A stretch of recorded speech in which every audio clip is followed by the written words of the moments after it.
당신이 아픈 이유, 그동안 살아온 인생 속에 숨겨져 있습니다. 안녕하세요. 인생 한의사 조성환입니다. 여러분은 이석증을 경험해 보셨습니까? 갑자기 세상이 빙글빙글 돌면서 극심한 어지럼증에 속이 울렁거리고 일상생활이 불가능해지는 그 고통스러운 경험을 한번 겪어보신 분들은 그 괴로움을 잘 아실 것입니다. 특히 정말 괴로운 것은 치료를 받아서 좋아졌다 싶으면 몇 달 혹은 몇 년 후에 다시 찾아온다는 점입니다. 2022년에 발표된 최신 연구에 따르면 이석증을 한 번 경험한 환자의 약 50%가 재발을 경험한다고 합니다. 하지만 제가 임상에서 만나는 환자들은 더 많은 비율로 재발을 경험하시는 것 같습니다. 매일같이 진료실에서 만나는 이석증 재발 환자분들의 이야기를 들으면 정말 마음이 답답합니다. 선생님, 이게 벌써 세 번째예요. 똑같은 치료를 받고 나아졌다가 몇 달 지나면 또 찾아오네요. 아침에 일어나려다 세상이 빙글빙글 도는 느낌이 들면 또 시작이구나 하는 생각이 밀려와요. 머리만 조금 움직여도 또 어지러울까 두려워서 일상생활도 제대로 못하고 있어요.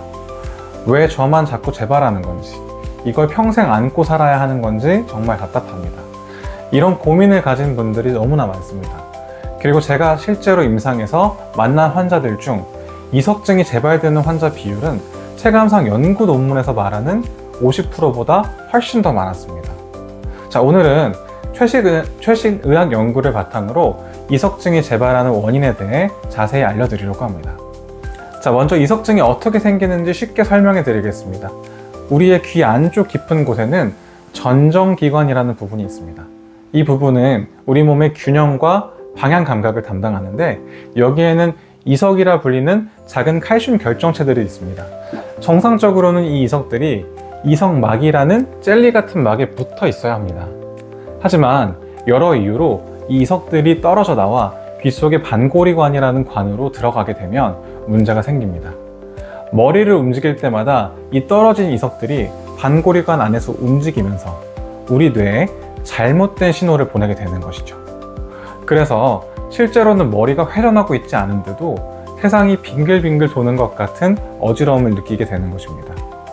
이석증은 보통 이석정복술이라고 불리는 자세 교정 치료를 통해 치료하게 되는데 문제는 그렇게 좋아지고 나서도 또 지내다 보면 재발한다는 점입니다. 2021년 발표된 최신 연구에 따르면 총 14가지 위험 요인이 이석증의 재발과 관련이 있는 것으로 밝혀졌습니다. 이 연구는 60개 이상의 논문을 분석하여 각 위험 요인별 재발 확률까지 계산했습니다. 사실 이 연구 결과를 보고 저는 큰 공감을 했습니다. 임상에서 오랫동안 진료하며 반복적으로 찾아오시는 이석증 환자들의 공통점이 무엇인지 늘 고민을 했었는데요. 실제로 제 환자들 중에 재발하는 분들을 살펴보니 이 논문에서 밝힌 위험 요인들을 여러 개 가지고 계신 경우가 대부분이었습니다. 이 위험 요인들을 크게 두 가지로 나눠볼 수 있습니다. 우리가 조절할 수 없는 요인과 조절할 수 있는 요인입니다.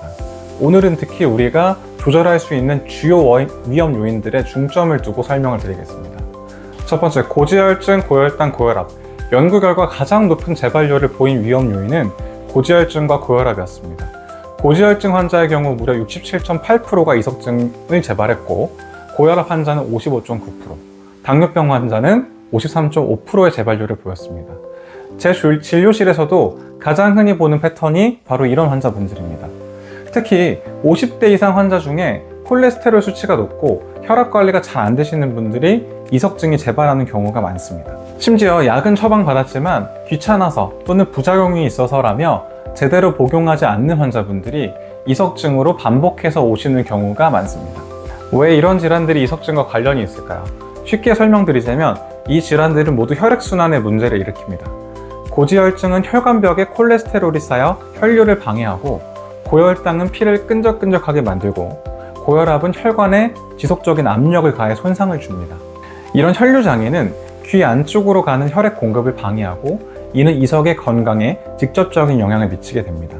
결국 이석이 더 쉽게 부스러져 떨어지게 되는 것입니다. 따라서 고지혈증 약을 꾸준히 복용하고 당뇨가 있다면 적절히 관리하며 고혈압이 있다면 싱겁게 먹고 혈압약을 잘 복용하는 것이 정말 중요합니다. 두 번째로 중요한 위험 요인은 경추 질환입니다. 목뼈에 퇴행성 변화가 생기면 이석증이 재발할 확률이 3배 이상 높아진다는 연구 결과가 있습니다. 이는 척추 동맥과 관련이 있습니다. 척추 동맥은 목뼈 사이를 지나 머리로 올라가는 중요한 혈관인데, 이 혈관에서 분지된 혈관이 귀 쪽으로 혈액을 공급하게 됩니다. 경추에 문제가 생기면 이 혈관의 혈류가 감소하고 결과적으로 귀 안쪽으로의 혈류도 감소하여 이석증이 더 잘 생기게 됩니다. 평소에 스마트폰을 보느라 목을 숙이는 자세가 많은 분들, 컴퓨터 작업을 오래 하시는 분들이 특히 주의하셔야 합니다. 편두통과 메니에르병도 이석증 재발과 밀접한 관련이 있습니다. 편두통이 있는 환자의 약 41%가, 메니에르병이 있는 환자의 약 39%가 이석증이 재발했습니다. 편두통은 뇌혈관의 수축과 확장을 반복적으로 유발하는데, 이런 혈류 변화가 귀 안쪽 환경을 불안정하게 만들어서 이석이 더 쉽게 떨어질 수 있게 합니다. 메니에르병은 귀 안쪽 체액이 과도하게 차서 발생하는 질환인데, 이로 인한 압력 변화와 염증이 이석을 불안정하게 만듭니다. 네 번째는 골다공증과 비타민 D 결핍입니다. 연구에 따르면 골다공증이 있는 환자의 40%에서 이석증이 재발했고, 비타민 D가 부족한 환자의 약 39%에서 재발이 나타났습니다. 최근 5년간 제가 진료한 이석증 환자들 중에 특히 겨울철에 재발하는 환자가 많았습니다. 이런 분들 혈액 검사를 해보면 대부분 비타민 D가 심각하게 부족한 상태였습니다. 특히 50대 이상 여성 환자와 실내 근무자, 햇빛 노출이 적은 생활 패턴을 가진 분들이 비타민 D 결핍과 함께 이석증 재발을 경험하는 경우가 많았습니다. 이석은 칼슘 성분으로 이루어져 있기 때문에 칼슘 대사와 관련된 비타민 D나 전반적인 뼈 건강에 문제가 있으면 이석의 형성과 유지에도 문제가 생길 수 있습니다. 특히 한국인들은 전체적으로 비타민 D 결핍이 많은 편인데, 한 연구에 따르면 한국 성인의 약 80%가 비타민 D가 부족한 것으로 나타났습니다. 특히 실제로 제 환자들 중에서도 비타민 D 수치가 정상인 분들이 매우 드물었습니다. 불면증이나 수면 무호흡증과 같은 수면장애도 이석증 재발과 관련이 있습니다. 수면장애는 코티솔 같은 스트레스 호르몬을 증가시키고, 이는 귀 안쪽의 염증을 촉진하여 이석증을 유발할 수 있습니다. 사실 이 요인은 많은 의사들이 간과하는 부분입니다.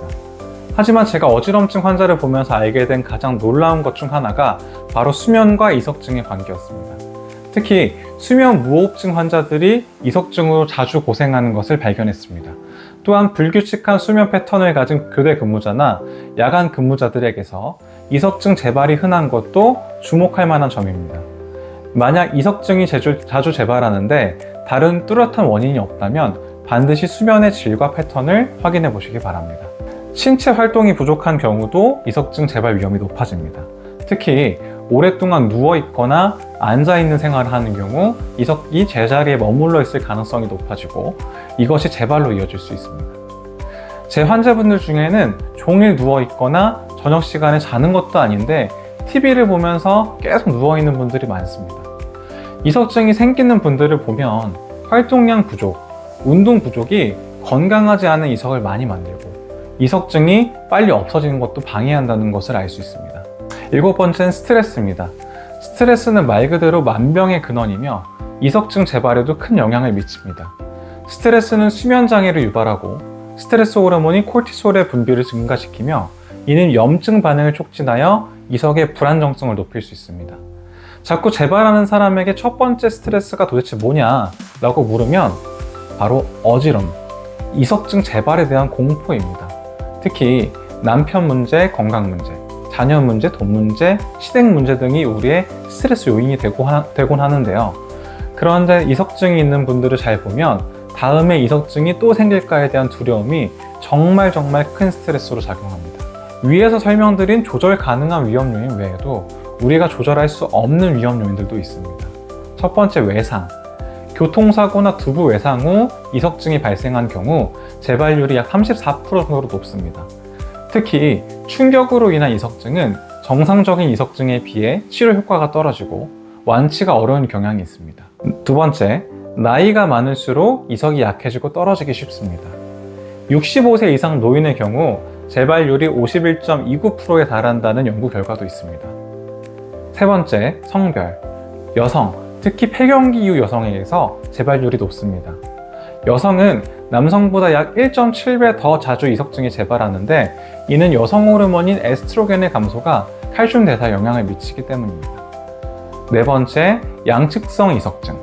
양쪽 귀에 모두 이석증이 발생한 경우 재발률이 33%가 높습니다. 이는 단순히 한쪽만의 문제가 아닌 전신적인 대사 이상이나 혈류순환 장애가 존재할 가능성이 높다는 신호입니다. 다섯 번째, 심혈관계 질환이 있는 환자는 이석증 재발 위험이 더 높습니다. 이는 심장질환이나 뇌혈관 질환으로 가는 혈류 장애가 뇌로 가는 혈액 공급을 방해하여 이석의 안정성에 영향을 줄 수 있기 때문입니다. 여섯 번째, 여러 가지 반고리관에 동시에 이석증이 발생한 경우 이는 단순한 일시적 현상이 아닌 전신적인 대사 이상이나 혈류순환 장애가 존재할 가능성이 높습니다. 이런 환자들은 재발률이 약 33%더 높은 것으로 나타났습니다. 일곱 번째, 일부 연구에서는 이석증이 가족력과 관련이 있을 수 있다고 제시하고 있습니다. 유전적 요인은 이석의 구조와 안정성에 영향을 미칠 수 있으며 이것 또한 환자가 조절할 수 없는 요인 중에 하나입니다. 이러한 요인들은 우리가 직접 조절하기 어렵지만 이런 위험 요인들을 가진 분들은 더욱 철저히 조절 가능한 요인들을 관리하는 것이 중요합니다. 자, 오늘 이석증이 재발하는 위험 요인들에 대해 알아보았습니다. 이석증은 단순히 운이 나빠서 생기는 질환이 아니라 여러분의 생활 습관과 건강 상태가 복합적으로 작용하여 발생하는 질환입니다. 저는 그동안 어지럼증 환자들을 오랜 기간 진료하면서 특히 이석증 환자들이 어떻게 재발하는지 그 패턴을 많이 관찰해 봤는데요.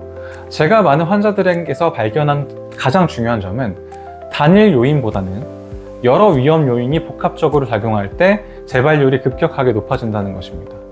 고지혈증과 수면장애를 함께 가진 환자, 비타민 D 결핍이 고혈압과 동시에 있는 환자들의 재발률이 현저하게 높았습니다. 그리고 제가 생각했을 때 여러 요인들 중 이석증의 재발을 막기 위해 가장 우선적으로 관리해야 할 세 가지 요인은요, 고지혈증과 고혈압 같은 심혈관계 질환, 비타민 D 결핍, 세 번째 수면의 질입니다. 이 세 가지만 잘 관리해도 재발률이 크게 낮아지는 것을 자주 경험했습니다. 무엇보다 중요한 것은요, 이석증에 대한 두려움 자체가 스트레스가 되어 또 다른 재발의 원인이 될 수 있다는 점입니다. 이석증은 결코 생명을 위협하는 질환은 아닙니다. 그리고 적절한 치료와 관리를 통해 충분히 극복할 수 있는 질환입니다. 그러니 두려움을 내려놓으시길 바랍니다. 마지막으로 위 연구에서 또 기억해야 할 점 한 가지만 말씀드리겠습니다. 이석증 재발 환자의 약 40%가 다른 내과적 질환을 함께 가지고 있었다는 점입니다. 특히 혈관 질환, 고혈압, 당뇨, 고지혈증과 골다공증의 주요 위험 인자로 확인되었습니다. 따라서 이석증이 재발된다면 여타 다른 내과 질환이 있지 않은지 정확히 검진해 볼 필요가 있습니다. 결국 이석증 재발을 막기 위해서는 건강한 생활 습관을 유지하고 정기적인 검진을 통해 여러분의 건강을 챙기셔야 합니다. 이석증으로 고생하시는 분들에게 이 정보가 조금이나마 도움이 되었길 바랍니다. 여러분의 건강한 삶을 응원합니다. 인생한의사 조성환이었습니다.